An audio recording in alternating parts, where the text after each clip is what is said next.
This engineer didn't fight a cartel with guns. He didn't betray them. He didn't run. He did something way worse. He robbed them, and not just a little. He stole $22 million from one of the most dangerous cartels in the world. But here's the craziest part. He did it right under the noses of the U.S. military. It all started in San Diego, 3:47 a.m. A federal agent was watching thermal cameras when something strange showed up. Heat moving underground. Not random, not natural, a straight line, stretching for hundreds of meters.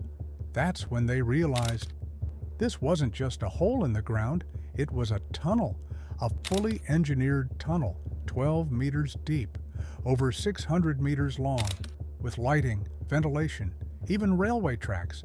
And the most insane detail, it was soundproof. You could run a train through it, and no one above would hear a thing. Above it? U.S. Border Security. The tunnel belonged to a cartel, a very dangerous one.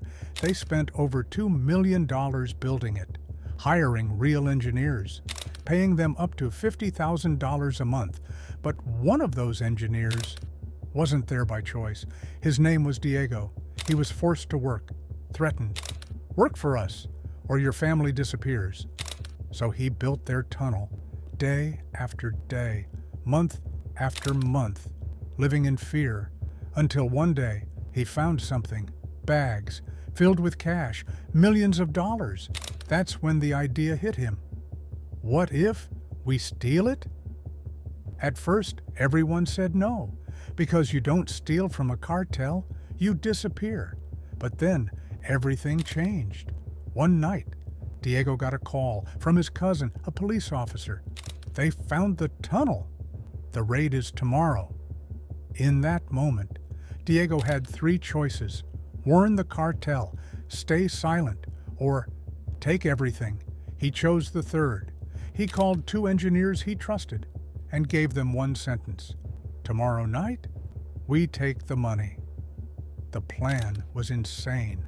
They had one night, just hours, to steal $22 million from the middle of a cartel tunnel right before a federal raid. If they failed, the cartel would kill them.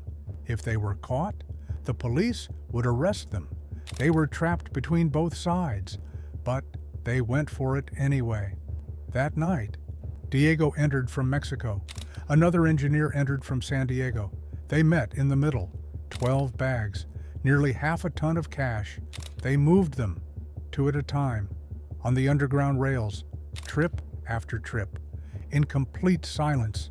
But then, a guard called on the radio. "Diego, are you still inside?" One mistake, and it was over. Diego stayed calm. "Just checking ventilation. Give me 20 minutes. They kept moving. Faster now, riskier.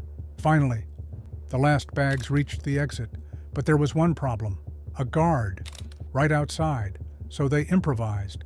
One of them walked up, started a conversation, gave him a drink. The drink was drugged. Minutes later, the guard was out cold. In just 90 seconds, they loaded everything into a truck.